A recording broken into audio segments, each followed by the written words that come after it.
Bedtime has always been my favorite part of the day with Sophie. There's something about the dim light, the softness of her blanket, and her sleepy smile that makes the world feel safe. That night, as I tucked her in, she clutched her stuffed bunny tight and whispered with a grin that nearly melted me, "Mommy, Daddy took me to the house of the lady with the cat. Her cat is so fluffy." At first I laughed, thinking it was one of her playful dreams. But then my heart stumbled. I leaned closer, brushing her hair off her forehead, and asked softly, "The lady with the cat?" "What lady, sweetheart?" My voice was calm, but inside, I felt something coil tight. Sophie yawned, her little voice so innocent it hurt. "Daddy said she's his friend. We played with her cat and she made Daddy dinner." My chest tightened as the words sank in. Dinner? With a woman I had never even heard about? My pulse started to race, though I forced a smile for her. In that moment, I felt ice spreading through my veins. Mark had never once mentioned a friend with a cat, let alone bringing Sophie along. A house, a dinner, a woman. It was all wrong. Sophie's lashes fluttered closed, drifting into sleep, blissfully unaware of the weight of her confession. I sat on the edge of her bed, trying to breathe evenly, while my thoughts spiraled. Something was off, terribly off, and I knew this was just the beginning of finding out what. I stayed there longer than I should have, watching Sophie's chest rise and fall in steady rhythm. Her tiny body was so peaceful, her dreams untroubled, while mine were already cracking open. I wanted to shake off what she'd said, chalk it up to a child's imagination, but it gnawed at me. Kids don't invent details like dinner and cats out of thin air. Those words felt too specific, too real. My stomach twisted with a dread I couldn't name. Walking out of her room, I closed the door quietly and leaned against the wall. The hallway light flickered, casting uneven shadows on the floor. I pressed a hand against my chest, trying to steady the thudding that wouldn't quit. My mind kept replaying her words, each time sharper than before. A house, a woman, dinner, Mark. The pieces clashed together, painting a picture I didn't want to see. Yet I couldn't unhear Sophie's little confession. I thought about Mark, his recent late nights, the vague explanations, the way his phone seemed glued to his hand. All the small red flags I had brushed aside suddenly flared like alarms. And the worst part wasn't the possibility of another woman. It was that he had involved Sophie, my daughter, our daughter. A rush of anger bubbled beneath the surface, but I swallowed it down. I needed to be smart, careful. Whatever this was, it wasn't going to stay hidden for long. That night, I lay in bed wide awake, staring at the ceiling while Mark slept soundly beside me. His breathing was steady, almost too steady, as if he carried no weight on his chest. I wanted to nudge him awake, to demand answers right there and then, but I bit my tongue. Sophie's innocent words echoed louder in the silence than anything I could say. If he had secrets, I wasn't going to let him bury them with excuses. My mind spiraled between fear and fury. Fear of what it would mean if Sophie's story was true, and fury that he'd been careless enough, or bold enough, to let our daughter witness it. Every time I pictured her little voice saying, "She made Daddy dinner," I felt a sting like betrayal cutting twice as deep. Mark wasn't just hiding something from me, he was dragging Sophie into his shadowy truth, and that was unforgivable. By morning, I had already made up my mind. I wasn't going to let this slip by with a shrug or an empty reassurance. I'd play it calm, controlled, even casual, but I'd find a way to make him talk. Sophie had unknowingly cracked the door open, and I was going to push it wider. Because deep down, I knew there was more waiting behind it, and I was ready to see just how far his lies went. The next morning, I brewed coffee like any other day, though my hands trembled just slightly as I poured his cup. Mark walked into the kitchen, still half-dressed for work, looking at his phone instead of me. I forced a smile, keeping my tone light, as though last night's revelation hadn't cracked me open inside. Sophie mentioned you took her to a friend's house. The one with the cat? My words hung in the air, casual on the surface but heavy with intent. He froze for the briefest second, so brief most people would have missed it. But I caught it. His eyes flicked up, sharp, before he masked it with a grin that didn't quite reach his face. "Oh, it was just a coworker," he said quickly, waving it off. She needed help moving furniture. Sophie got bored, so the cat kept her busy. The lie rolled off his tongue so smoothly, I almost admired how rehearsed it sounded. Almost. I leaned against the counter, stirring my own coffee slowly, though inside I was raging. "Strange," I said, tilting my head as if the thought had only just crossed my mind. "Sophie said the lady cooked you dinner." His smile faltered, his grip on the mug tightening ever so slightly. "You're overthinking, Emily," he snapped, the edge in his voice cutting through the room. "Don't start drama where there isn't any." I sipped my coffee, nodding, pretending to let it go. But in that moment, I knew I had caught him. I let the silence stretch just long enough to make him uncomfortable. He busied himself with his tie, avoiding my eyes, and I acted as though I was more interested in the steam curling out of my mug. Inside, though, I was cataloging every twitch, every flicker of defensiveness. He had snapped too fast, too hard, for something that was supposedly innocent. My gut tightened. I'd lived with this man long enough to recognize when he was cornered. "Of course," I murmured, forcing a soft laugh. "You're right. I probably am overthinking." The way his shoulders dropped ever so slightly told me he believed he'd dodged the bullet. But that only confirmed what I already knew. There was something worth dodging. I watched him grab his jacket, his movements brisk, almost jittery. He kissed Sophie on the head before heading out, never once meeting my eyes again. That, more than his words, told me everything. As soon as the door shut, I sank into the chair, my hands gripping the edge of the table. A cold fury burned in my chest. He thought I'd back down. He thought I'd swallow his half-truths like I always had, too tired to question him. But Sophie's little voice replayed in my head like a broken record, and now the seed of doubt had taken root. And if there's one thing I know about seeds, it doesn't take much for them to grow wild. The rest of the day, I wore my calm like a mask. On the outside, I went through the motions, answering emails, folding laundry, picking Sophie up from school. But inside, my mind was a storm. Every smile Mark had given me lately, every late meeting, every vague excuse, now looked different under this new light. Doubt wasn't just whispering anymore, it was shouting. And once that voice grows louder, you can't shut it out. When Mark came home that evening, he acted as if nothing had happened. He tossed his keys on the counter, scrolled through his phone, and made small talk about his day. I nodded in all the right places, even laughed once or twice, but my eyes followed every move he made. I was studying him, the way you study a puzzle missing a piece. And the truth was, I wasn't going to rest until I found that missing piece myself. Lying in bed that night, I turned my back to him, staring into the dark. I could feel the heat of his body inches away, steady, oblivious. That's when I promised myself something. I would stop taking his words at face value. I would stop letting him decide what was real. If he thought he could weave lies around me, he was about to learn just how sharp my instincts could be. And I already knew where I'd start. The following week, I made a decision I never thought I'd make. I called an old friend of mine, someone I trusted, someone discreet, and asked for a favor.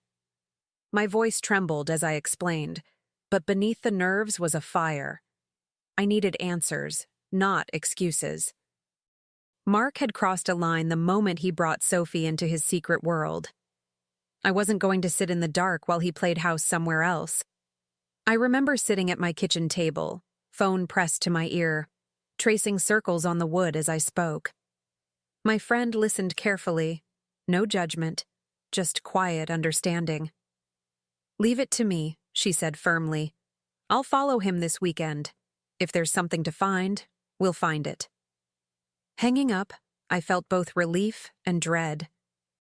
Relief because I wasn't alone anymore. Dread because I already knew what she'd uncover. Deep down, I wasn't chasing the truth. I was bracing for it. That Saturday, I could barely focus on anything. My body was at home with Sophie, but my mind was out there, trailing behind Mark. Every ping of my phone made my heart jump. Hours passed, the sun dipped low, and finally the message came through. Photos.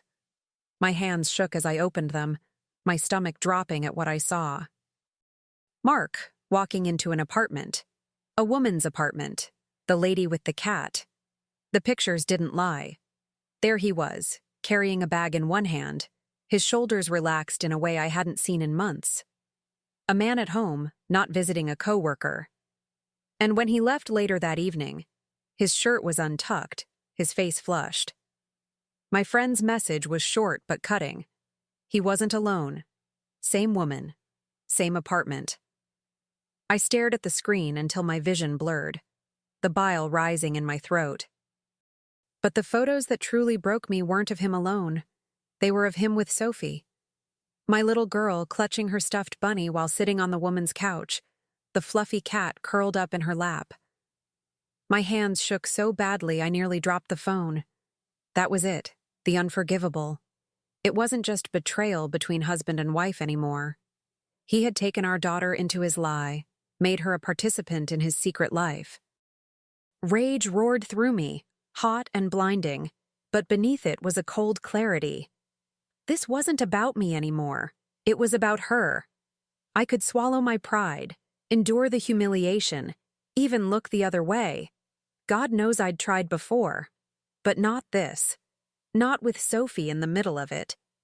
He had crossed a line so deep it carved through everything we had left. And I knew exactly what I needed to do next. I sat there in the quiet of my kitchen, the phone heavy in my hand, the photos burned into my mind. My heart was pounding so loudly I could hear it in my ears, but strangely, I felt a calm settle over me. The kind of calm that comes when grief hardens into resolve. I whispered to myself, "How dare you, Mark? How dare you drag Sophie into your lies?" Saying it out loud made it feel real, and with that reality came power. For the first time in weeks, maybe months, I felt in control. I wasn't the woman left in the dark anymore. I had proof. Proof of his betrayal, proof of his recklessness, proof that he'd shattered not just my trust, but the safety of our little girl's world. And once you hold proof in your hands, you stop begging for answers.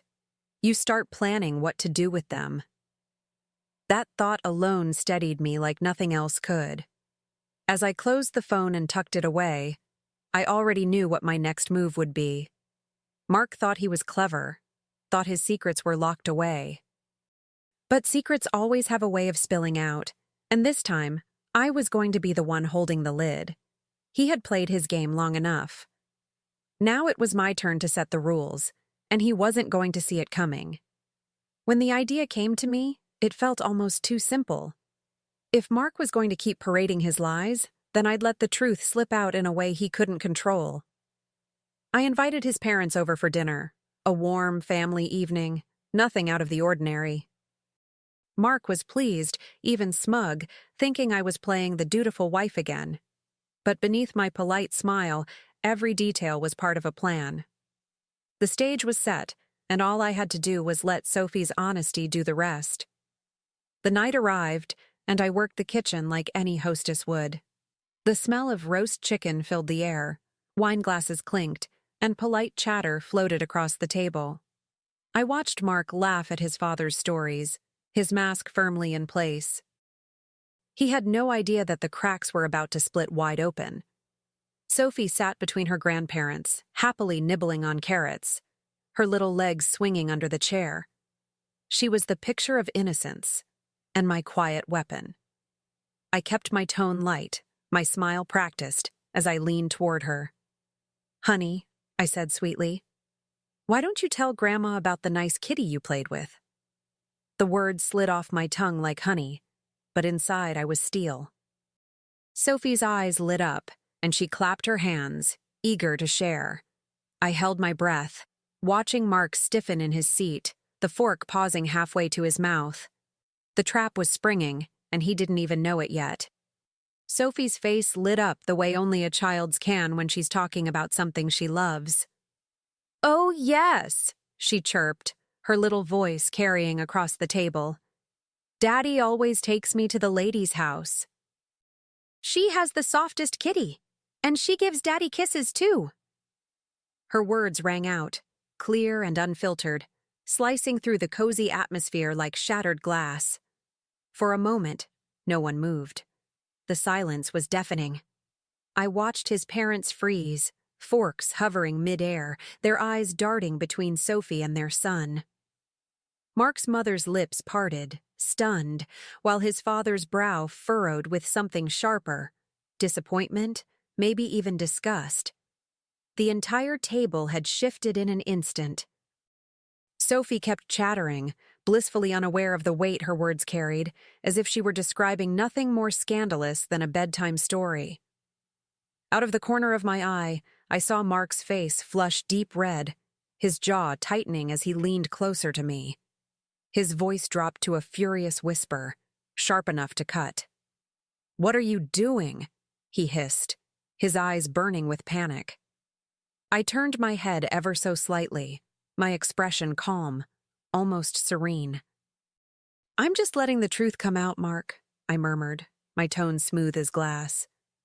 For once, the lies weren't mine to carry. The rest of dinner was a performance in contrasts. Sophie happily chatted about the cat's toys, her tiny hands gesturing as if she were painting a storybook in the air. His parents listened politely, though their eyes never left Mark. The silence between their questions and his strained answers stretched long, uncomfortable, and heavy. Every bite of food felt loud, every clink of silverware a reminder of the truth now sitting at the table with us. Mark shifted in his chair, his charm gone, his laughter dead. He tried to steer the conversation toward work, toward sports, anything but the woman with the cat. But it was too late. His mother barely touched her plate, her lips pressed tight. His father's disappointment radiated like a spotlight, exposing every lie Mark had wrapped himself in. And I sat there, calm, refilling glasses and passing bread as though nothing unusual had happened. Inside, I felt a quiet power rise in me. For so long, I had been the one doubting myself, second-guessing my instincts. But not anymore. Sophie's innocent words had done what I no longer needed to force. They stripped him bare in front of the people he respected most. And as I cleared the plates, I knew this was only the beginning. The real confrontation, the one that would change everything, was waiting just around the corner. When the last dish was rinsed and his parents had gone, the house felt heavier than ever. Mark hovered in the doorway, his jaw clenched, his eyes blazing with a mixture of anger and fear. I wiped my hands on a towel, moving slowly, deliberately, as if I had all the time in the world. Finally, I reached for the envelope I'd kept hidden in the drawer. Thick, sealed, and damning. I held it out to him like an unspoken sentence. His face paled the moment he saw it. He didn't even have to open it to know. "What is this?" he demanded, his voice shaking despite his attempt to sound firm. I didn't flinch. "These are from the private investigator," I said coldly. "Proof of every visit, every lie, every time you dragged Sophie into that woman's apartment and thought I'd never know." My words were sharp, each one landing like a strike he couldn't dodge. He ripped the envelope open, flipping through the photos, his hands trembling. I watched the color drain from his face as he came across the image of Sophie curled up with that damned cat. His breath hitched, his chest heaving, and for a moment, he looked less like the man I married, and more like a stranger caught in his own trap. "Emily," he stammered. panic bleeding through his voice. Please, don't ruin me. We can work this out. I folded my arms across my chest, letting him squirm under the weight of his own evidence. Work this out? I repeated, my voice low but steady. You think this is about us? About you and me? I stepped closer, locking eyes with him until he looked away. This is about Sophie, Mark. You dragged our daughter into your affair. You let her sit in that woman's house, play with her cat, watch you be kissed by someone who wasn't her mother. Do you even understand how twisted that is? He dropped the photos onto the table, burying his face in his hands. Emily, please, I made a mistake, he muttered, his voice cracking. His shoulders slumped, and for a second I saw fear flicker through him. Real fear, not just of being caught, but of what came next. I didn't soften. Not this time. I had given him enough grace, enough second chances carved out of my own doubt. That part of me was gone now. You didn't just make a mistake, I said, my tone cutting through the air like glass. You made a choice, again and again. And every time you involved Sophie, you showed me exactly who you are. His eyes darted up at me, wide, desperate, but I didn't waver. I had already decided. I'll be filing for full custody, I continued firmly. A father who drags his child into his lies doesn't deserve to raise her. His mouth fell open, but no words came out. The silence was louder than any plea. He reached for me then, desperate, his hands shaking as if he could somehow hold everything together by force. Emily, think about Sophie, he pleaded. Don't take her away from me. I'll change, I swear. I'll end it. Just give me one more chance. His words tumbled out in a rush, flimsy promises that sounded emptier with every syllable. I stood still, letting the silence stretch between us like a wall he couldn't climb. Think about Sophie? I repeated, my voice colder than I'd ever heard it. That's exactly what I'm doing. You didn't. You thought about yourself, your pleasure, your escape, your secrets. But not once did you think about what she was seeing, about what she'd carry with her. My throat tightened, but I held steady. You've already lost her trust, Mark. You're just too blind to see it. He opened his mouth, but I raised my hand, stopping him. Save it, I said, my tone final. The courts will hear your side. They'll see the photos. They'll hear about the woman, the cat, the dinners, the kisses, and then they'll decide who Sophie belongs with. But between you and me, we both already know the answer. I picked up the envelope, slid it back into my purse, and walked away, leaving him crumbling in the silence he had created. Months later, life looks nothing like it did the night Sophie first mentioned the lady with the cat. The court hearings are behind us now, and the papers are signed. I have full custody, and Sophie's world is safe again, bright, steady, and free of shadows. Mark tried to fight, of course, but the photos, the testimonies, and the truth were too heavy for even his charm to cover. Watching him crumble in that courtroom felt like justice, but more than that, it felt like freedom. Our new place isn't fancy, but it's ours. The walls are painted in cheerful colors, Sophie picked out herself, her artwork taped proudly to the fridge. At night, we curl up on the couch with popcorn, movies, and laughter that feels lighter than it has in years. Sometimes, I catch her watching me with a smile that makes my heart ache in the best way, like she knows, even at 6, that I fought for her, and that I won.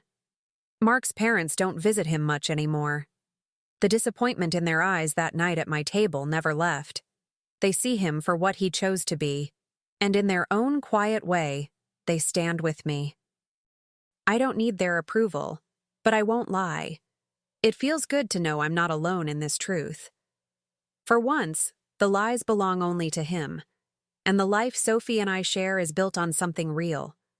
There are moments when the past still knocks at my door, memories of his betrayal, the sting of those nights I doubted myself, the image of Sophie holding that cat while he played house behind my back. But those moments don't control me anymore. They remind me of what I overcame, of the line I drew and refused to cross again. Pain used to define me, but now it's just a marker of how far I've come. Sophie has adjusted better than I dared to hope. She talks less and less about her father's visits, and when she does, it's in passing, without the confusion that once clouded her little eyes.